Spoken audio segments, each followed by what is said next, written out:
దావోస్లో పరిశ్రమల స్థాపనే లక్ష్యంగా పరిశ్రమలు ఆంధ్రప్రదేశ్ రాష్ట్రానికి తీసుకొస్తానికి ప్రియారిటీ ఇచ్చి తన జన్మదిన రోజును కూడా దావోస్ ఉన్న పరిస్థితి.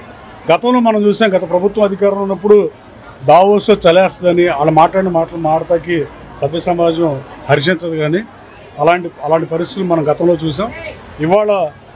ఇవాళ దావోస్లో పారిశ్రామికత్వ సమావేశం ఈ రాష్ట్ర గతిని స్థితిని మారుద్దామని, అలాగే గతంలో అక్టోబర్లో అమెరికా వచ్చిన ఫార్చ్యూన్ 500 కంపెనీస్తో సీఈఓలతో కానీ పారిశ్రామికవేత్తలతో కానీ మాట్లాడి పరిశ్రమలు తీసుకొచ్చే లక్ష్యంగా ఒకే ఒక్కరోజు ఎన్టీ రామారావు గారి స్టాచ్యూ అట్లాంటాలో పెడితే అన్వీల్ చేయడానికి వచ్చాడు తప్ప అయినా మిగతా అన్ని రోజులు పారిశ్రామికతోనే సమావేశమై యువగళం పాదయాత్రలో ప్రతి ఊరు వాడ 3132 కిలోమీటర్లు 226 రోజులు సుదీర్ఘ పాదయాత్ర చేసినప్పుడు ప్రతి ఊరు వాడ మున్సిపాలిటీల్లో కార్పొరేషన్లో పంచాయతీల్లో పలు వేదికల్లో మీడియాతో కానీ బహిరంగంగా ప్రజలకు కానీ బహిరంగ సభలను అడ్రస్ చేసినప్పుడు 20 లక్షల మందికి నిరుద్యోగ యువతకి ఉపాధి అవకాశాలు రాబోయే మా ప్రభుత్వం ఏర్పడినాక 5 సంవత్సరాలు ఏర్పాటు చేస్తామని చెప్పిన హామీకి కట్టుబడి నిరంతరం పనిచేస్తూ తన శాఖ కాకపోయినా ఆయన శాఖలో హెచ్ఆర్డీ మినిస్టర్గా, ఐటీ మినిస్టర్గా, అలాగే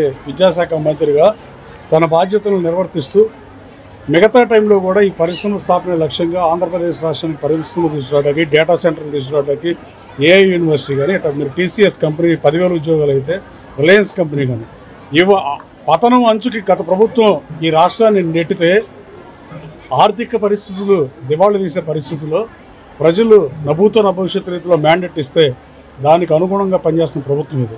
ఈ ప్రభుత్వంలో పతనం అంచున ఉన్న ఆంధ్రప్రదేశ్ రాష్ట్రాన్ని మళ్ళీ గౌరవ చంద్రబాబు నాయుడు గారు, పవన్ కళ్యాణ్ గారు, లోకేష్ గారు, బీజేపీ నాయకులు అందరూ కలిసికట్టుగా గాడిలో పెట్టే పరిస్థితి. వాట్సాప్ కాల్ మాట్లాడుకుని మామూలు ఫోన్లకు కూడా మాట్లాడక భయపడిన పరిస్థితులు ఈ రాష్ట్రంలో గత 5 సంవత్సరాల్లో జరిగిన మాట వాస్తవం కాదా? అలాగే ప్రతిపక్ష హోదా ఇస్తేనే వస్తానన్నప్పుడు అని చెప్పి ఎన్నికలకు వెళ్తే జగన్మోహన్ రెడ్డి గారు బాగుండేదని నేను భావిస్తున్నాను. ప్రతిపక్ష హోదా ఇవ్వకుంటే నేను అసెంబ్లీకి రానని, ముఖ్యమంత్రి పదవి కానీ ప్రతిపక్ష హోదా కానీ ఉంటేనే అసెంబ్లీకి వస్తానని చెప్పుకుంటే బాగుండేది. అలాగే రాష్ట్ర ప్రజలు ఆయనకి ప్రతిపక్ష హోదా ఇవ్వకపోతే ప్రజల మీద కోపం చూపిస్తున్నారా, ప్రజాస్వామ్యాన్ని అపహాస్యం చేస్తున్నారా, శాసనసభను అగౌరవపరుస్తున్నారా, ఈ ఓటేసి 11 మంది శాసనసభ్యులు గెలిపించిన ప్రజలను అవమానపరుస్తున్నారో జగన్మోహన్ రెడ్డి గారు సమాధానం చెప్పాల్సిన అవసరం ఉంది. అలాగే లోక్సభలో ఇలా కేవలం పట్టుమని 4 లోక్సభ సభ్యులు ఉన్నారు. అలాగే రాజ్యసభలో వీళ్ళకి రాజ్యసభలో కానీ లోక్సభలో కానీ ప్రధాన ప్రతిపక్ష హోదా లేకపోయినా వీళ్ళు అక్కడ ఎందుకు వెళ్తున్నారు, అక్కడ పార్లమెంట్కు ఎగువ సభకి ఎందుకు వెళ్తున్నారని మీ ద్వారా అడగదలుచుకున్నాను.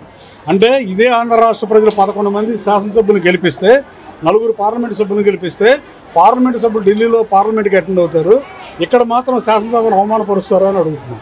ఇది రాష్ట్ర ప్రజలను అవమానించడం కాదా? ప్రజాస్వామ్యం పరిడి వెళ్ళాలంటే సభానాయకుడిగా చంద్రబాబు నాయుడు గారు సభ నడిపిస్తుంటే ప్రతిపక్ష పార్టీ నుంచి గెలిచిన 10 మంది ఎమ్మెల్యేలు ఆయన తప్ప మిగతా 10 మంది కూడా రావాల్సిన అవసరం ఉందా లేదా? నేను అనుకుంటున్నా, నాకున్న సమాచారం మేరకు వైసీపీ నుంచి గెలిచిన కొత్తగా ఎన్నికైన శాసనసభ్యులు అయితే తీవ్రంగా మదనపడే పరిస్థితి. మొట్టమొదటిసారి 16వ శాసనసభ్యులు ఎన్నికైనది. అసలు మనం ఈ అసెంబ్లీ చూస్తామా లేదా? ప్రమాణ స్వీకారం రోజు ప్రమాణం చేస్తా ఓటు తీసుకుంటూ వచ్చాం. ఈ 5 ఏళ్ల కాలంలో అసెంబ్లీకి మళ్ళీ వెళ్ళవా అని వాళ్లే మదనపడుతున్న పరిస్థితి. అలాగే ప్రధాన ప్రతిపక్ష హోదా ఇవ్వకపోతే ఇక రాజకీయాల్లో కొనసాగమని ఇప్పుడైనా చెప్పండి దయచేసి. మీడియా ద్వారా మాజీ ముఖ్యమంత్రి గారిని అప్పీల్ చేస్తున్నాను. మీరు ఫ్యూచర్లో కూడా ప్రధాన ప్రతిపక్ష హోదా వస్తేనే అసెంబ్లీకి వస్తారా, లేదా ముఖ్యమంత్రి అయితేనే అసెంబ్లీకి వస్తారా అని చెప్పాల్సిన అవసరం ఉంది. అలాగే స్వర్గీయ మహానుభావుడు అంబేద్కర్ గారి 125 అడుగుల విగ్రహాన్ని విజయవాడలో పెడతాం, అభినందనీయమే.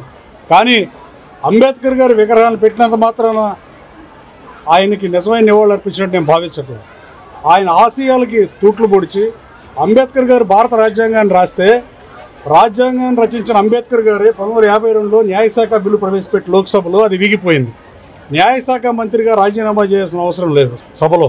కానీ సాంప్రదాయాలు పాటించి రాజ్యాంగంలో లేకపోయినా ఉన్నత విలువలను ఈ దేశంలో నెలకొల్పుతామన్న ఉద్దేశంతో అంబేద్కర్ గారు న్యాయశాఖ మంత్రి పదవికి రాజీనామా చేశారు. ఆ రోజున హిందూ యాక్ట్ బిల్లులో స్త్రీలకు కూడా ఆస్తులు హక్కు కల్పిస్తే బాగుంటుందనే బిల్లు కూడా ఉంది.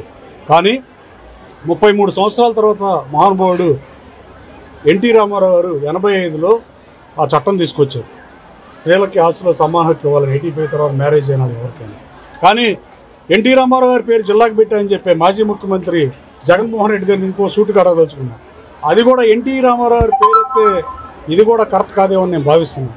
ఎందుకంటే రామారావు గారు ప్రవేశపెట్టిన అదేమీ సంక్షేమ పథకం కాదు, అది చట్టం చేసి ఆస్తిలో సమాన హక్యం అంటే మీరు మాత్రం అది పాటించరా అని అడుగుతున్నాను. ఈ రాష్ట్రంలో ముఖ్యమంత్రి గారికైనా ఉప ముఖ్యమంత్రి గారికైనా మాజీ ముఖ్యమంత్రికైనా ఎమ్మెల్యేకైనా సిటిజన్ ఆఫ్ ఆంధ్రప్రదేశ్ ఎవరికైనా చట్టాలు ఒకే రకంగా ఉంటే పక్షం మీరు ఎన్టీ రామారావు గారు ఎలా అయితే ఆస్తిలో సమాన హక్కు ప్రవేశపెడితే రాష్ట్ర ప్రజలందరూ ఎలా ఇస్తున్నారో మీరు కూడా అలా చేస్తే బాగుంటుందని మీకు సూచిస్తూ రాబోయే కాలంలో ఈ రాష్ట్ర ప్రభుత్వం పతనం వంచున పడిపోయిన ఆంధ్రప్రదేశ్ రాష్ట్రాన్ని అభివృద్ధి పదంలో ముందుకు తీసుకెళ్తున్న పరిస్థితి అందరూ చూస్తున్నారు.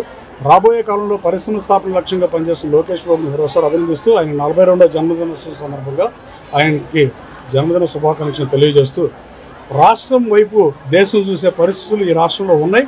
ఈ ఫీల్ గుడ్ ఫ్యాక్టర్ వచ్చింది. ఈ ఫీల్ గుడ్ ఫ్యాక్టర్ని కాపాడాల్సిన బాధ్యత మనందరి మీద ఉందని తెలియజేస్తూ మరోసారి మా నాయకుడికి జన్మదిన శుభాకాంక్షలు తెలియజేస్తూ